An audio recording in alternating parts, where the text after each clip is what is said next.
It was said that once you tasted Mama Ife's food, no other dish could satisfy you.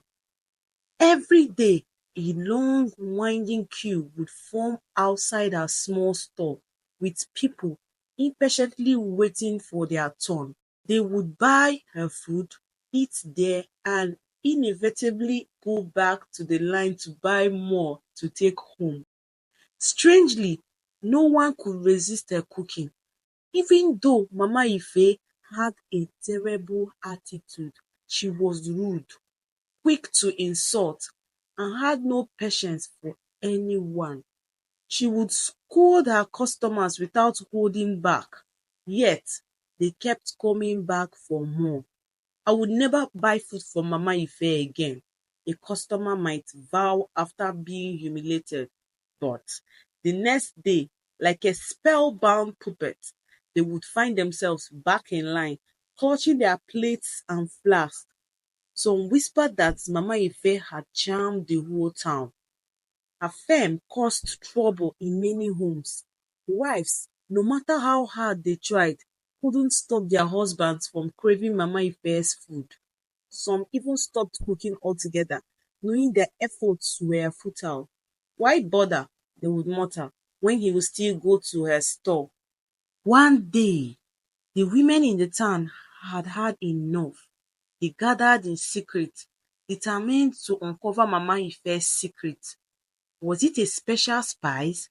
A secret ingredient? They began spying on her, watching how she cooked, and even tried to replicate her methods. Yet, no matter how closely they followed her steps, their food never tasted the same. It was as if Mama Ife's cooking carried a magic that no one could mimic. Then, one fateful day, something extraordinary happened. Mama Ife was on her way to the market, balancing her giant pot of food on her head, as she always did. The aroma wafted through the streets, drawing people toward her store even before she arrived.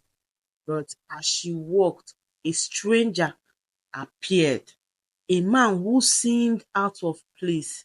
He stared at Mama Ife for a moment, then called out her name, not Mama Ife, but a strange name in a foreign tongue. The moment the words left his lips, Mama Ife froze.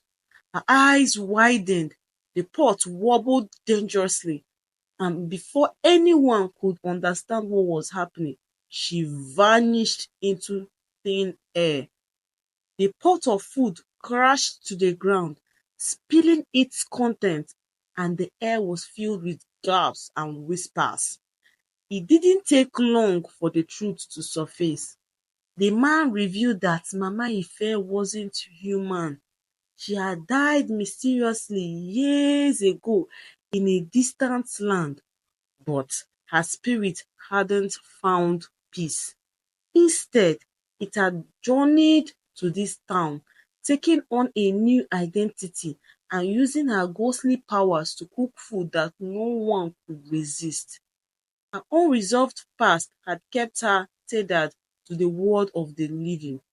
It was only when someone recognized her and spoke her true name that her spirit was finally released.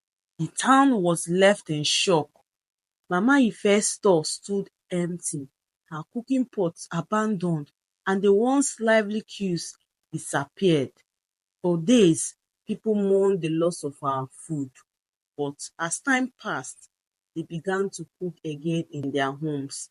And though they tried to recreate the magic of our dishes, they also found peace in knowing they were finally free from the spell of Mama Ife, a ghost who had fed their bellies and haunted their hearts.